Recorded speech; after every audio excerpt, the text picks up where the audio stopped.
zoning map, revisions to the comprehensive plan, and adoption of a comprehensive plan land use map, DC 18-01. Outside of public comment periods, all public participants' phone and computer microphones will be muted by city staff. I will now read a statement on public comment. The City of Millersburg is committed to strictly complying with the Oregon Public Records and Meetings Law. Other statutes, rules, charters, ordinance, and bylaws outside the public meeting law may require governing bodies to hear public testimony, such as required for this meeting. The city will provide the opportunity for public input during this virtual meeting. We ask for the public's patience and understanding while we integrate audio and video technology into our public meetings. This meeting will be recorded and may be posted for public viewing. The meeting will proceed as follows. The city planner will make a presentation. Then during the public comment period, anyone else who wishes to address the issue will be given the opportunity to speak. Instructions for public comment and testimony will be read at the beginning of the public comment period. Commissioners may ask questions of the staff or anyone else who testifies. If commissioners ask questions of anyone who has testified, staff will unmute their microphone for response. I now call to order the public hearing at 6:09 p.m. Staff report, please.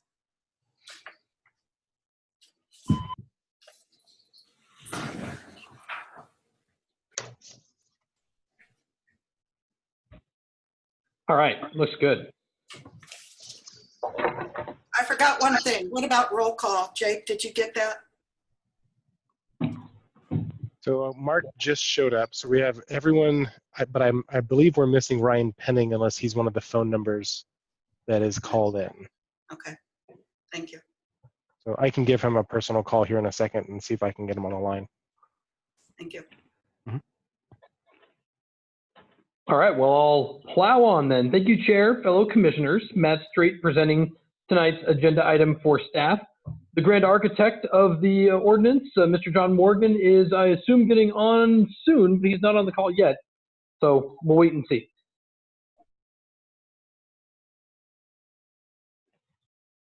There we go. So why update the code? Why now? Well, the code was adopted in 1976, and the city is changing in many ways. There is less agricultural and more single-family homes. The growth in Millersburg is outpacing the projections. And additionally, a holistic change like this helps us address state-mandated changes and helps us align with those state-mandated changes. The city has provided ample opportunity for public input, including 16 different workshops that were all open to the public, and one public open house, which is pictured here in the slide. The request before you tonight includes 4 different elements. The city is proposing to replace the entire development code. That also requires an all-new zoning map, amendments to the comprehensive plan to assure that the new code and the comprehensive plan are consistent. And with this, staff is also proposing to reintroduce the idea of a standalone comprehensive plan map, which we're going to discuss in more detail in just a moment. We will also be rescinding all of the old ordinances that collectively make up the current development code, but that's going to be done through the ordinance as part of the action with City Council. It doesn't require any special motions or considerations by the Planning Commission. So let's walk through these 4 different items and look at them in a little bit more detail. Before you here, you can see the existing codes contrasted with the new codes on the right, new zoning designations on the right. Some of these are very similar. Some of them are quite different or new altogether. So let's go ahead and step through these different zoning designations real quickly here. What? We're sitting in here, right? Yes. The classic urban conversion idea has now given way to 2 different zones, rural and residential low. The minimum lot size for the RL zone remains the familiar 10,000 square foot minimum. For the rural zones, the minimum lot size is 2.5 acres. The rural zone is generally areas without access to sewer. These are intended to continue to foster animal keeping and agricultural ideals. Accessory dwelling units are allowed in either one of those zones. In the RL zone, accessory structures have to match the main house. That's one of the new elements of the code. And duplexes will continue to be allowed on corners in the RL zone only. So the mixed density zone, which we've now added, features a minimum lot size of 5,000 square feet for single family detached units and 3,500 square feet if those units are attached. The residential accessory units are allowed in this zone, as are multifamily units, whether they're condos or apartments, and residential care facilities are also allowed. In the interest of time, I wasn't going to go through each and every zone because a lot of these zones are very similar to the existing zones that we have now. And so public facility, limited industrial, general industrial, and general commercial are very similar to the zones that exist today, so I wasn't going to go over them in any detail. Commercial office is an all-new zoning designation. This is intended to act as a better transition to existing neighbors in those zones. Retail is still allowed in this zone, although limited to 2,000 square feet and less. No drive-through fast food restaurants are allowed. You are allowed to have restaurants in the commercial office zone, but only if they're embedded within office buildings. Another new exciting zone that we proposed here is a mixed-use zone. This too is intended to better transition between neighboring uses. It allows flexibility in uses. However, there's still an aspect where projects have to include at least some residential and some non-residential in order to qualify as mixed use. Drive-through restaurants are not permitted in this zone, nor are single-family residential units. They have to be multifamily. Now, that covers the different zones that are new to the code, and there are several other exciting changes that we've made to the code, but there are far too many to list or go through one at a time. So what I'd like to do is just hit some of the highlights of those right now. We've added imagery throughout the code. Sorry, something I should have asked at the beginning. I have muted the public, but planning commission members, I did not mute you. If you could mute your phone while you're not speaking or when you don't have a comment, that would be helpful for everybody to hear better. Thanks. Sorry to interrupt. Oh, no problem, no problem. So some of the other changes that we've done in our code is that we've added images to make it easier and more clear to implement to the public. The definition section has been greatly expanded. Home occupations are now permitted by right. There is no need for an individual permit for home occupation. There is now a process to modify approved projects. The code now includes a new zoning overlay for historic properties. The code folds in new state flood code requirements as well. The sign section has been significantly expanded. PUDs remain in the code, pursuant to the direction we received from the Planning Commission. There's now a new section on mobile food vending. And there's also now a process to make adjustments to a project, which kind of act like a mini variance. So moving on to the zoning map, this is largely similar to the existing zoning map, and there are reasons for that. Keeping it similar helps us with the state requirement to address transportation planning in the area. However, some properties are proposed for more significant changes, and so I wanted to take a look at 3 different key areas of our city and walk through what we saw as some of the more significant changes that we're proposing. In the northeast section of the city, you see here on your slide, the area near the on-ramp is planned for mixed use, and this is to afford maximum flexibility as a tool to help see that area develop.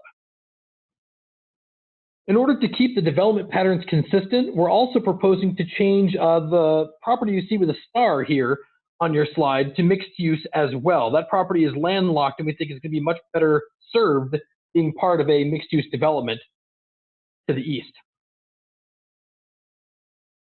Love's has really changed the landscape of that area up there, and staff feels now that the area along Old Salem is much better suited to commercial uses. And while this might include the Tradewinds property as you see here, which is already built out, it does send a message that if that area ever redevelops, we would expect something more commercial to go there in its place. The old school property is proposed to be commercial office. This again is intended to assure that future uses of that property will have minimal impacts to the surrounding neighbors. This is kind of the middle portion of the city on the eastern side. And here we are proposing to create a town center. And this idea is not new. This was actually required in the very first version of the comprehensive plan, but the city has never really done anything to make that happen or to effectuate that policy that requires it.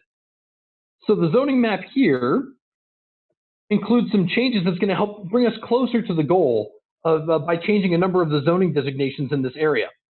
The property to the north of the town center site is proposed to be commercial office. And this is intended to transition between the commercial uses that we envision near City Hall here and the more intense industrial uses to the north and to the east of that property.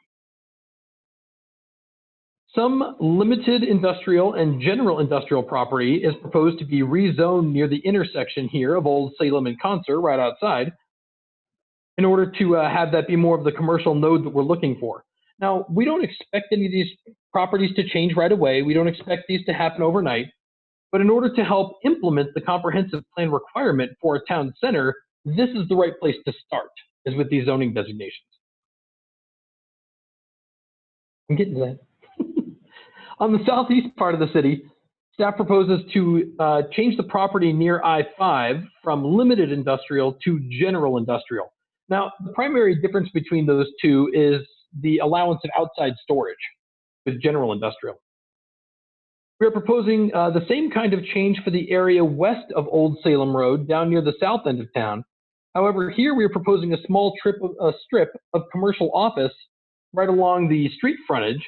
And the idea here is that the businesses that build out there would put their offices in the front along with the landscaping and the more intense uses to the rear. And that actually mirrors a lot of the existing development patterns that you've seen already on those properties today. Regarding the proposed amendments to the comprehensive plan, this is not intended to be a holistic update to the comprehensive plan. Rather, we're proposing amendments that are targeted only to keep the plan consistent with the new development code. The city is planning a total update to the comprehensive plan soon, next 5 years, but this isn't that update. Most of the changes you see here have been made in the land use section to keep it consistent with our code. Lastly, staff is proposing an all-new map for the comprehensive plan. The city currently uses a one-map system, meaning that the zoning map that we have is also the comprehensive plan land use designation map. And any changes to that map today are actually changes to the zoning and the comprehensive plan. And so that makes it tougher for developers to want to make changes, or for developers or the city to respond to changing market conditions. The city has actually had a two-map system in the past at one point, and we're simply reintroducing that concept. Now, the whole idea of two maps, comprehensive plan map and a zoning map, can be a little bit confusing, especially with a couple of new commissioners here on the computer. And so I wanted to walk through an example of what this looks like. Kind of slow down at this point and explain this a little bit better. This slide shows two maps of the same area. This is near City Hall. So let's say the property down the street with that beautiful barn on it wants to change their zoning. And again, this is just a sample. They haven't asked us to do this. I'm just making a sample for everybody on the computer. So let's say the comprehensive plan here shows that the designation is residential, and the comprehensive plan is on the top and the zoning is on the bottom. So let's say the property owner wants to change the property from residential low to residential mixed density. Today, that would require a comprehensive plan amendment and a zoning map amendment at the same time. Under the new system, that property would be in a residential comprehensive plan land use designation. So let me show you a little bit better what that means. The comprehensive plan land use designations are intended to be more general. And so here, any residential zoning would be consistent with the comprehensive plan land use designation of residential zoning, residential comprehensive plan designation. So in other words, they all fit kind of under an umbrella of the residential classification. So if the applicant proposes to change from rural to RM, That does not need a comprehensive plan map amendment because those are consistent with the residential comprehensive plan designation. Same thing if the applicant wanted to go from RM to L, that would still fit under that umbrella. However, if the applicant wanted to change to something more extreme like general commercial, that would not fit under the umbrella. And so in that case, they would need to modify both the comprehensive plan map and the zoning map. So in order to support the project tonight, we have to establish that the required criteria are all met. The staff report went through these in great detail, and I did not plan on walking through these tonight in this presentation. However, staff has shown in the staff report that the required criteria, all applicable comprehensive plan policies, and the state goals have all been met.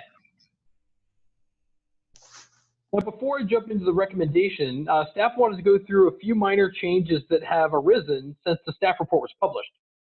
First, we received 2 additional emails where they requested to have their email added to the record. Lynn County has requested some very minor corrections or updates to our comprehensive plan amendment. They were fine with the zoning code as it was, and staff is happy to comply with that. They were really just typos that concerned the county. Second, we had a property owner who requested that we leave the zoning south of Concert in the same zoning designation that we have today, which we have generally done. So we're already in conformance with that request. We have continued to identify some Scrivener's errors throughout the document, and we plan to revise those in a slightly revised version that we'll be presenting to City Council. Likewise, we have identified one such Scrivener's error on the zoning map as well. Specifically, the acronym for the public zone was listed as just P instead of PF. So that's a simple fix too. We'll make that before we go to City Council. Last, we have also received a few specific requests from the public and from staff here for changes to the actual zoning map itself. And so I wanted to walk through those real quickly. We have 3 of them. First, the city manager has requested that the future fire station property be changed from general commercial to public facilities. And we're happy to comply with that request because he's the boss. The second one is by Ms. Woods, and she has requested that her property along Alexander be zoned RL instead of what we proposed, which was RU, or rural. Staff feels that this request is appropriate, though we feel if we're going to make that change, we should also make the same change to the property next to it. That way, all of the property up and down Alexander is all RL, and we don't have pockets of rural. So we're proposing to the Planning Commission that we change both of those to RL. The last request was by a property owner near 54th and Clearwater, as shown on this map here. They have requested rural zoning designation instead of the RL zone that we are proposing. They have indicated that they want to continue farming on the property, and they feel that the rural designation is more appropriate. However, staff does not feel that this request would be appropriate at this time.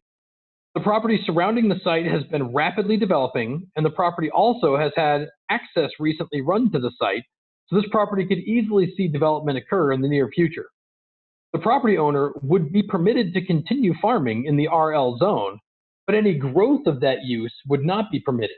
In this case, it's appropriate to curtail the expansion of the existing agricultural use because it is now so close to so many developed homes. In short, they can keep the farming going on this site with the RL zone, but by leaving that zone in place, we have safeguards in place to ensure that that RL zone prevents any increase to possible impacts to those neighbors. So at this time, we feel the RL zone is a better fit. With that, staff recommends that the Planning Commission recommend approval of the project to the City Council with the changes noted in this presentation. Myself, John, I think, is now on. Kevin and Janelle, we're all here if you have any questions. This concludes staff's presentation.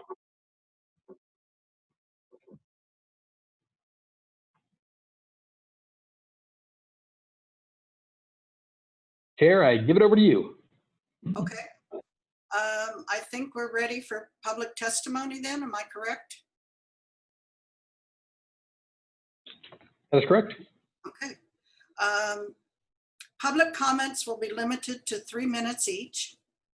Public comment will first be taken from those who are participating via computer. To speak during public comment periods, raise your hand by clicking on the participants icon on the toolbar and then clicking on the raise hand icon in the lower right of your screen. When you are called upon to speak, the meeting host will unmute you. State your name and street of residence. Once your comment period is finished, you will be muted again. Public comments will be taken in the order in which the hands are raised. Next, public comments will be taken from those joining via phone. The meeting host will unmute phones and ask those wishing to speak to state their name and city of residence. Your name will be recorded. Once your name has been recorded, please mute your phone.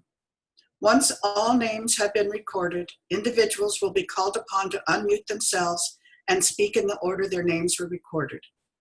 Finally, all participants will be unmuted by the host to allow an opportunity for anyone who has not yet spoken to provide public comment. At the close of public comment periods, all public participants will again be muted. We will now ask for testimony for those in favor of the application.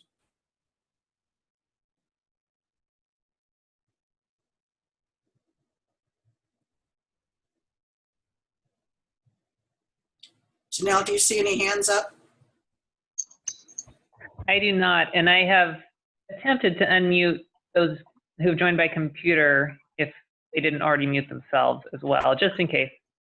So I'm seeing 3, actually, sorry, I missed one. There's one more to unmute. I believe 4 participants who've joined via computer, and then 2 that have joined by phone.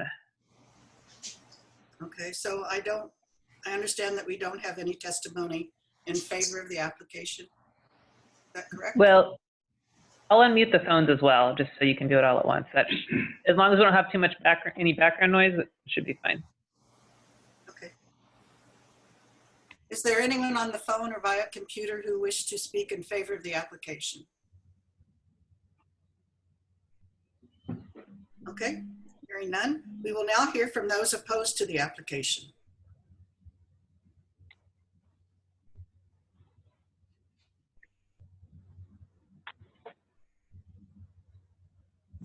Are there any hands up?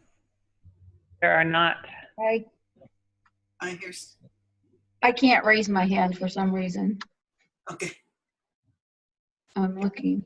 Kimberly, do you wish to speak in opposition? Actually, what I wish to do is just ask a question. It's neither opposition nor, it's neither for or against. I think that would be okay. My name is Kimberly Samard. I live on Aztec Loop. And my question is just, and I sent something asking for this also, but never got a response. I just want to know if there can be some kind of a map that clarifies a little better exactly where you're marking things. Because where I live, it's got a section that's red, a section that's blue, a section that's green, a section that's red. And it's really hard to tell exactly where we fit in those little things. So if you could like at least put a couple of streets or landmarks or something on it so that we can figure out where we exactly fit in, it would be great. Thank you. Thank you. Duly noted. Is there anyone else who wishes to speak in opposition of the application?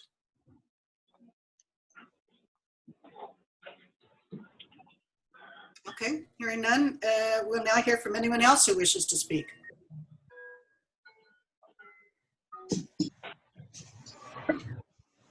Pretty bad for not doing research.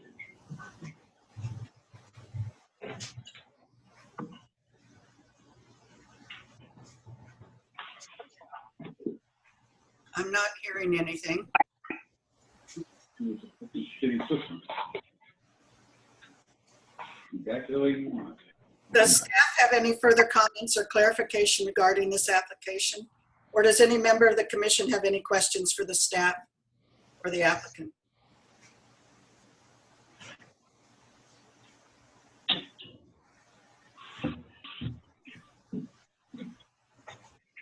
Okay.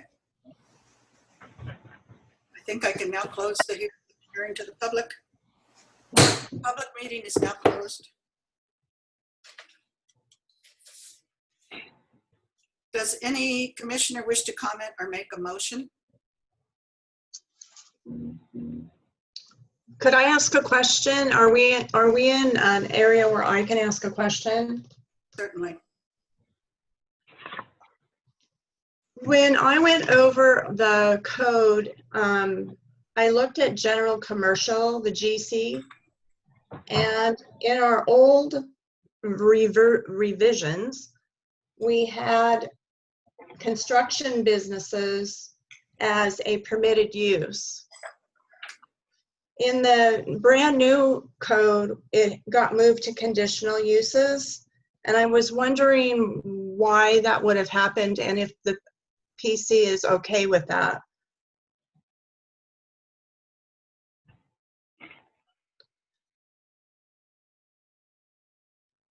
The reason I'm bringing it up is because for permitted uses, we have lumberyard and contracting supplies, but for some reason we have construction businesses, which, let me read what that says, such as floor laying, building equipment, masonry, and stone, plumbing, electrical, metalwork, or painting. That's what it's referring to. And I just don't think it makes sense to have that under as a conditional use. I'm a little stumped about that, Connie. I don't know why that change was made. I think your logic makes some sense. As we go through, I think the commission needs to decide, does it want to just take suggestions and package it together at the end, or look for some kind of consensus now on an amendment that you'd like to make? I don't think there's any issue at all with what you're suggesting.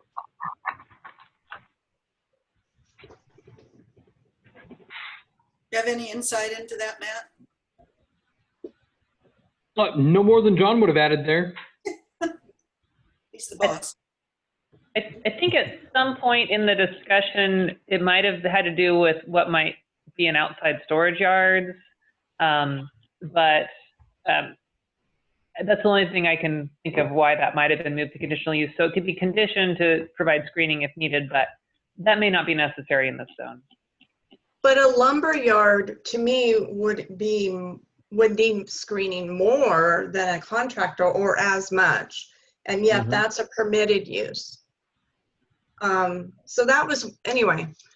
Connie, that's a good point, because a lot of what this is about is being able to look at the impacts. And obviously moving something to conditional use means that your expectation is that it'll have some degree of extraordinary impacts. But your suggestion is that it probably doesn't compared to the other uses that are there. And then we certainly need to be consistent. So I don't see any issue at all with moving it. What does the rest of the PC think, though? I'd like to get some clarification on what it is you want to use move conditional use to permitted. I want to know, and in our last version, it was under permitted, and this last version that we are just now voting on, it got moved To conditional. Yes. So you're wanting to move it back to permitted. Yes, and I don't know how or why it would have gotten moved, but that isn't what we had talked about. Okay. I don't see any problem with that myself. What about any other comments from the rest of the commission? I think that's a great idea, but I also have another question. It could be just a newbie question, but the changes that are made from the old to the new, how does that affect, does it affect a lot of people? Like, are they going to have to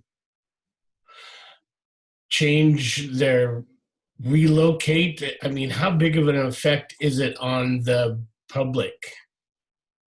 That part I don't know.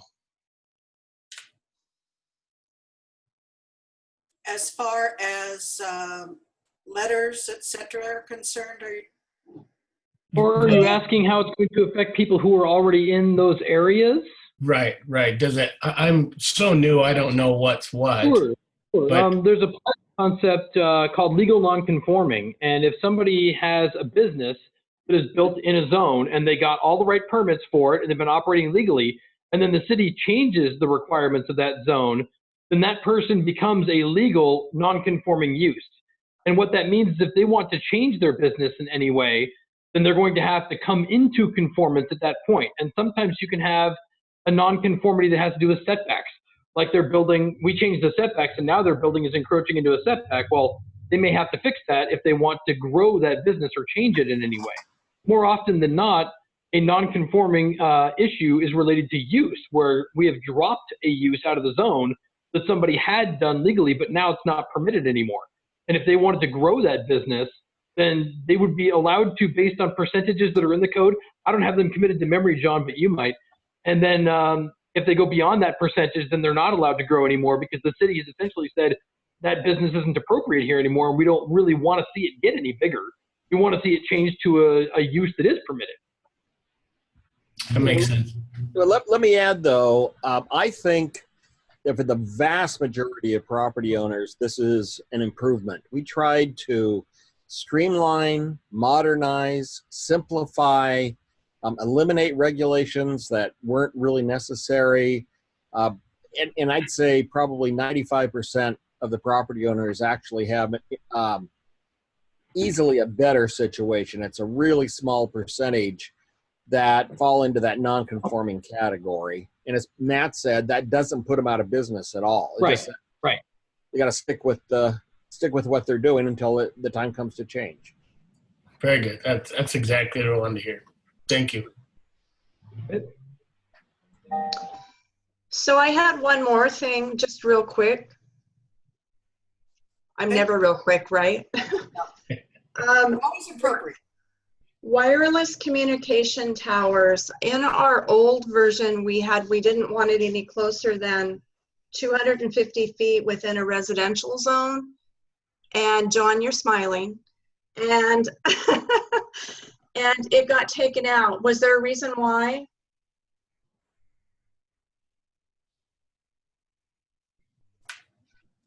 You're muted. Yeah, I'm muted. I don't know why in our edit that would have happened. I remember that being there. We didn't know if it was legal requirements that we couldn't put restrictions on it, but I know that in our old one, we said we didn't want them too close to residential. Anyway, that was what we agreed on as a group. So. Connie, this is Steve. Maybe they changed it because I said I want one in my backyard. Yeah, I was talking about that. To supplement your retirement. That $2,000 a month lease fee. You know, what I suggest, Connie, is, and for the commission, is say what you want. If there was some legal reason, we can go back and research it and figure out specifically what the issue was. But staff has no objection at all to the language as you proposed it.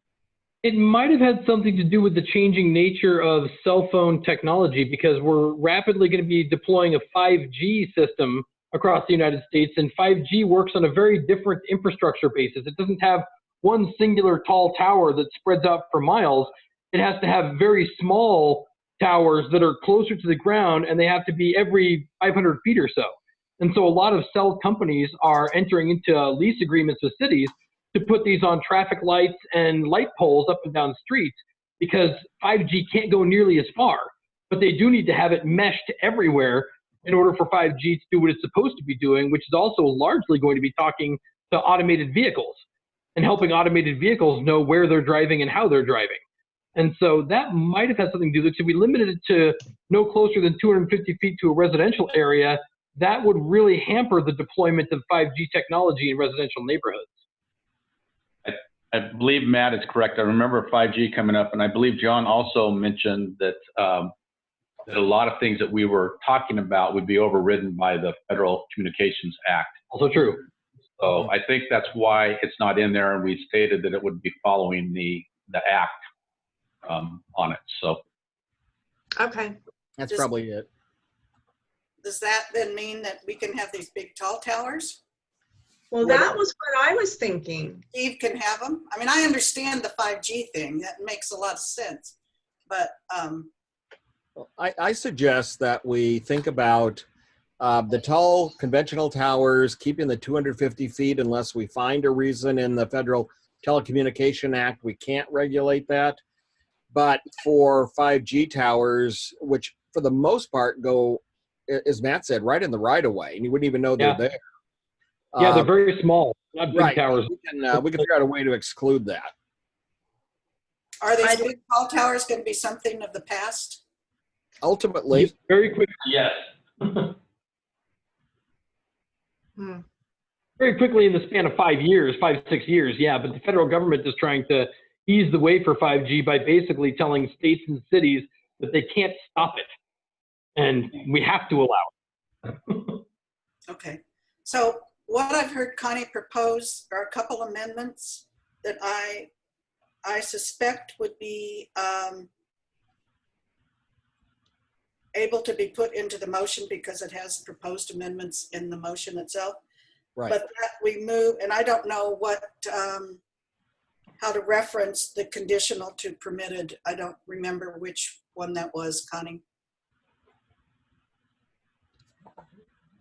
It was under, let me flip back to my page here, general commercial, and it was the construction businesses, Okay. and it needs to be, go from conditional use to permitted. Okay, so that would be the first amendment. The second amendment would be to revert back to the 250 feet for the tower, Tall tower. for the tall tower. And That's did in we current. mention 5G or? Yeah, we could come up with an exemption for 5G meeting certain standards. As long as it's under 50 feet, which shouldn't be a problem for 5G. Right. Or something. I don't know if 50 is the right number, but something not very tall. Okay. Does that make sense, Connie? Makes sense to me, thank you. Okay. Any other proposed amendments to what we have? I want to say that I thought the code was beautifully written and formatted and everything. Don't tell John that, it's going to go to his head. Oh, well, I Thank you really, very much. Thank you very much. Gonna want a bonus. Yeah. You know, what we really want, of course, is a code that is not only easy to see and understand, but one that also reflects really well on the city when you have developers and investors and citizens taking a look at it. It doesn't look quite so legalistic. I was glazing over about page 150, but other than that, it looked pretty good. So, Yeah. So was I. Do you have anything more to add to that, John or Matt, before we make a motion? I do not. Okay, would any commissioner like to make a motion? And it is in our instructions if you wish to follow that. I'll make the motion. Okay, This is Steve. Based on the findings. Excuse me. So this is Forrest. Chair, I just received a comment. Apparently, there were some comments that were provided, some citizen comments that were provided, which had not been referenced and haven't been read into the record. And I'm sorry, I just found out about this. We need to make sure that those are included and considered part of the record and considered by the commission before this vote or before the motion's provided. I mean, we could technically do it after the motion, but it'd be cleaner if we can get that done now. So, I'm not aware of those, so. yeah, nor was I until 30 seconds ago. So Kevin or Janelle, do you have access to those, or Jake has those? Do you know what are the names on those comments? Do you mean Lynn County and We just became aware of them as well, Forrest. So Yeah. So I'm not sure. Kim just sent me an email. I think she's aware of them. A formal citizen comment via email, and one from John and one from Matt, I think Monday, and I don't know if those are what those are. I have 3 emails, if you want me to read them directly into the record. One was for the furlongs. Matt went over that during his presentation. I did. The one thing they wanted read into the record was that they strongly prefer land use along concept to remain the same, meaning agricultural and seed field crop production. The other was from Lynn County. If you want me to review that again, I can. It was over comprehensive plan adjustments. Most of it was just Scribner stuff, right, Matt? Yes, it was. Yeah. Okay. If you need me to read that verbatim into the record, I can. No, we'll just make sure that gets provided and documented in the file. Okay. That's mentioned. And then what's the third I one? don't know the third. The last one was from Lisa Dittmer. Okay. That was referenced, but go ahead and comment on that, please. Okay. If you want, I can read this one verbatim. It's actually fairly lengthy. There's like 3-4 paragraphs. That's fine, please. Read it in. Sure. So, subject: adoption of the new zone map and adoption of the new land or new development code. I have concerns with the effects of the proposed zoning map and new development code on my 6-acre, 5.75 lot and 0.25 lot property located at 2883 54th Avenue Northeast. Under the current zoning map, the development code was proposed, or the development code, our property is zoned as rural residential 10 UC or urban conversion. We currently have farm animals, farm auxiliary buildings, and cut and bale hay every year off of our field. All of these uses are permitted under section 4.1132C of the current development code, which reads crop cultivation and raising of fowl, bees, and domestic farm animals subject to the standards contained in section 6.410, except as limited by item 3 conditional uses. Under the proposed new zoning map and development code, our property would be rezoned as residential low. Residential low does not allow for the current ways that we use our property. According to section 1.01.030 of the new development code, the use of all land, as well as construction, reconstruction, enlargement, structural alteration, movement, use, or occupation of any structure within the city of Millersburg shall conform to the requirements of this code. Our property will not conform if this new zoning map is accepted as proposed. We do not have any future plans to develop our property and wish to continue to use it as it is. In the event that we have a loss of one of our farm accessory buildings, we would like to be able to rebuild that structure or that building. Under the proposed the new zoning map, we would not be able to we would not be able to. I would like to propose that you zone our property and the properties to the south of our property towards Alexander Lane under the new zoning map as rural. In the new development code for rural section 2.04.020 to allow the crop cultivation and the raising of fowl, bees, domestic farm animals, which is the current use of our property. I understand the need to update the code and map to reflect the current land use and current future plans, but I do not think it should adversely affect the residents by limiting how they currently use their property. The changes to the zoning map may seem like a good idea, but the value to our property, which we have lived at for almost 19 years, is a small farm atmosphere that we have. By rezoning us, you will take away our ability to continue to raise farm animals and cultivate crops, hay. We would also be restricted in rebuilding one of our farm use accessory structures or accessory buildings should it be lost due to fire, wind, or other means. Please consider the modifications to the zone map and keep our property zoned as rural under the new zoning mapping code. Thank you, Lisa Dittmer. Thank you, Chair, and sorry for the interruption. And Chair, can we just make sure that Jake, you'll make sure that these 3 emails are, well, they've been mentioned in the record, but we'll want those printed out and actually put in the record file, please. Thank you. Yep. And Okay, Jake, I'm sorry, Steve, I interrupted you. That's Chair, I'll okay. come back to you. Well, that's okay, because that changes things, because I would like that to be looked into more. Matt talked about it earlier. We actually discussed it in the PowerPoint presentation. It was one of the slides that we went over. I could bring that slide back up if you like, and we could go over that.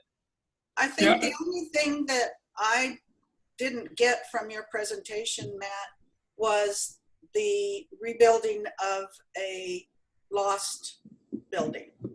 And to an extent, what she is saying is true. It's the slide right here, because she would then become a legal non-conforming use. But she did state in the letter that she wanted to continue what they were doing as is, and it would be allowed to remain as is for certain. And our legal non-conforming section has percentages of destruction where you're allowed to rebuild if up to a certain percentage of the structure is destroyed. And John, forgive me, I don't have this committed to memory yet, but you might. I don't know what that percentage is, but it's usually 80%. Yeah, if it's destroyed, 80% of its value loss, and there's some language in there on how you determine that, then you can't rebuild it, Right. but otherwise you can. And so that would take care of the situation. I think that raises their worry. That was Right. the other thing that I had a question about, and that seems to settle it for me. What about you, Steve? Well, it's, without seeing a better big picture of the whole thing, I guess it's okay. But I would like to, somebody go back over that other email that was sent, something about the grass seed field Oh, on concert? on Yeah, concert. I would like I to had hear an- that. Sure. I had a lot of email correspondence with them today discussing that, and I think there was a misunderstanding where they thought that the property south of Concert was zoned for agricultural uses today, and they wanted it to stay zoned for agricultural uses. But the property south of Concert has never been zoned for agricultural uses. Since we've been a city, it's been general industrial, and we're proposing to leave it as is, just like it is today, as general industrial. And so in our email correspondence with them, I went over in great detail what that means and what could change it and when that farming could or couldn't stop. And we explained to them in the email that that farming could go on as long as that property is vacant. Those farmers lease that property from the city currently.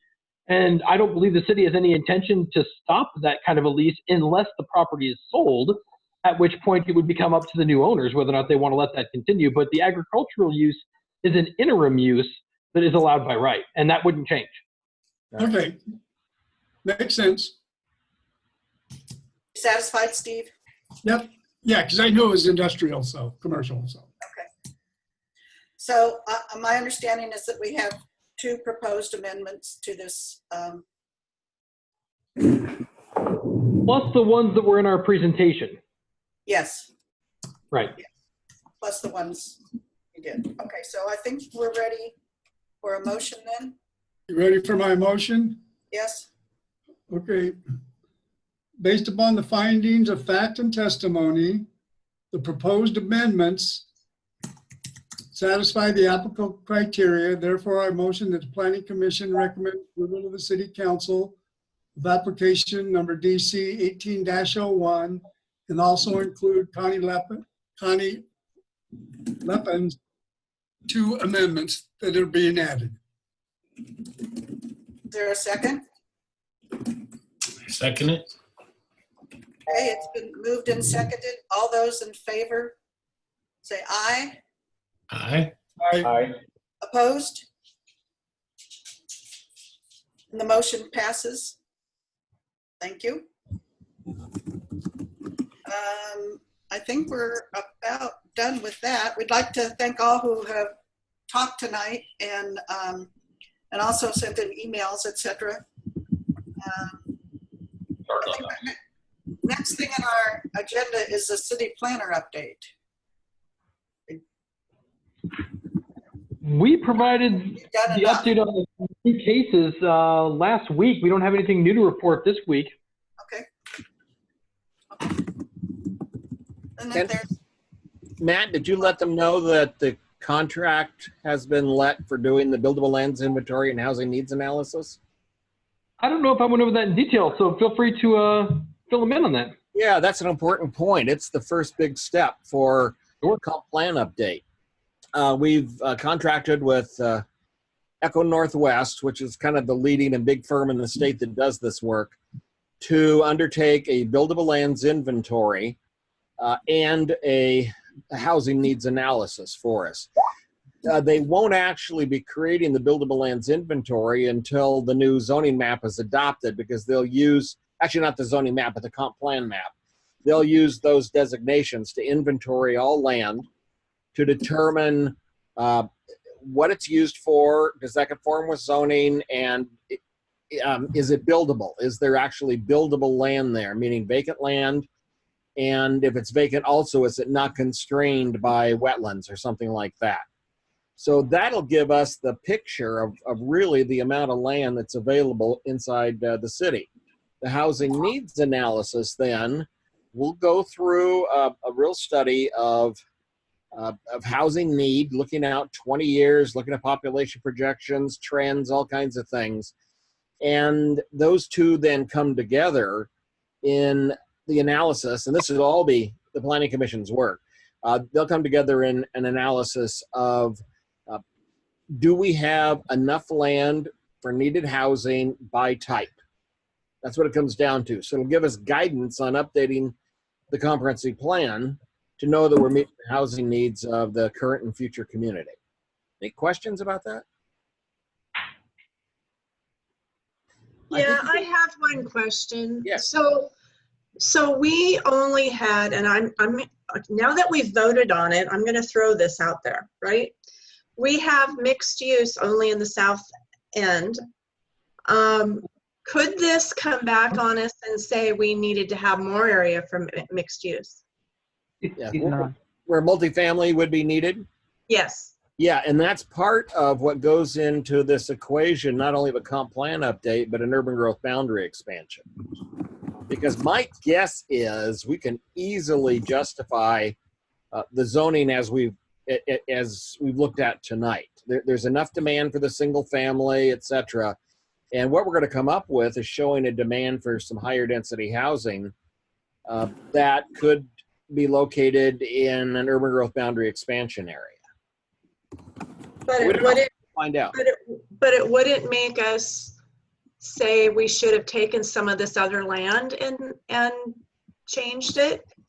Only if it shows that there isn't a need for the other land. How do you do that? How do you differentiate?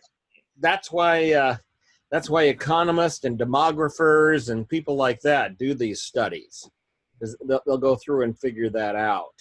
It's a state requirement that part of the analysis that John has commissioned now, the housing needs analysis, that's the first thing they have to do. They have to look and see if there's a need.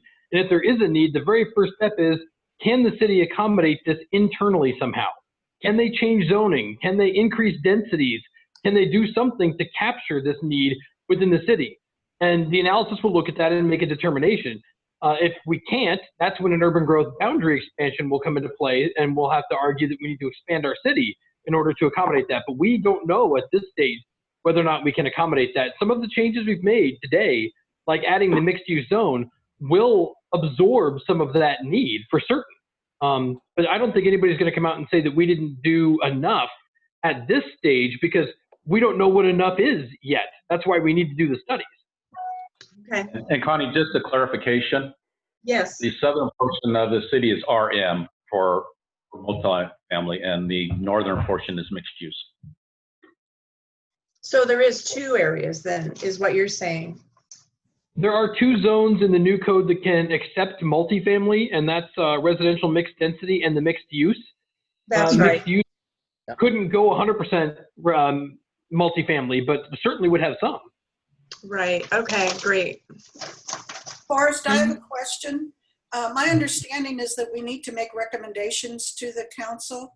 Is that something we have to verbalize? Or is the motion sufficient? You're muted. You're muted. Forrest. If you mean the email that we sent out that said there was going to be 4 separate motions, we don't have to have 4 separate motions. We've been talking a lot about this with Forrest and everybody else here in the city. And the one motion that you've made already is very sufficient for us to take this forward to city council. Yeah. Okay. I didn't know if we needed to say we recommend or if a motion was sufficient. That's Well, all. the motion did recommend, so you're okay. Yeah, That's true. it's in good shape. It's in good shape. It really is. Okay. Question, Matt. Sure. Does urban growth boundary type thing mean going out and confiscating some of the county land? Confiscating is a harsh term, but it would mean that we would be growing into areas that are currently county if it came to that. Yeah, but we don't know if we're there yet. Where might that? And it's not confiscating because It's not confiscating. We don't know where yet. That's part of what our analysis is going to do, whether it's smarter to grow north or grow east or west. We just don't know yet. Sure. And the county would be part of that because we can't change an urban growth boundary without the county also adopting it. Correct. You know, and Correct. they're not going to stand in the way if there's a need. They're actually going to be there to help us figure out the best way to meet that need. So will the state, because the DLCD will be helping us arm in arm as well. Yeah, helping and pushing. Yeah, that's right. They'll be encouraging it with a big stick. So does that mean they could force farmers to give up their land or sell their land or whatever? Absolutely not. Absolutely not. If the urban growth boundary expands, that doesn't even mean the city limits expand. So it has no impact on farming or anybody in any way. It doesn't change taxation or anything. When a property owner wants to annex, they petition for annexation. The city doesn't go out and annex people. By state law, the owner has to petition for it, and an owner is only going to do it if they want to do it. And over the course of 20 years, you would expect many people inside that urban growth area will want to move, but nobody has to do it if they don't want to. Okay. If the farmer wants to sell his land, then he can. So okay. Yeah, Right. yeah. Gotcha. Okay. Any other thing that we need to discuss before we adjourn? Me again. Did I see we have something next week on the 8th? That's city council. Okay. So we don't have anything next week. Okay. And it's my understanding, Matt, that the comprehensive, all this will be taken up by the council on October 13th. Yeah, you're making a recommendation to the city council, and now the city council will have to go through yet another hearing process where the public can weigh in if they want, and they can tell us to change things if they like or carry it on as is. But yeah, it's definitely be open to the public. And what date is that? October 13th? October 13th. Yeah, that's the first time we could get it on their docket. Will not be any of this for them on the city council. Okay. Okay. Then I guess if there's nothing else, the meeting is adjourned. Thank you. Thank you all. Well done. Thank you, everybody. Thank you. Bye.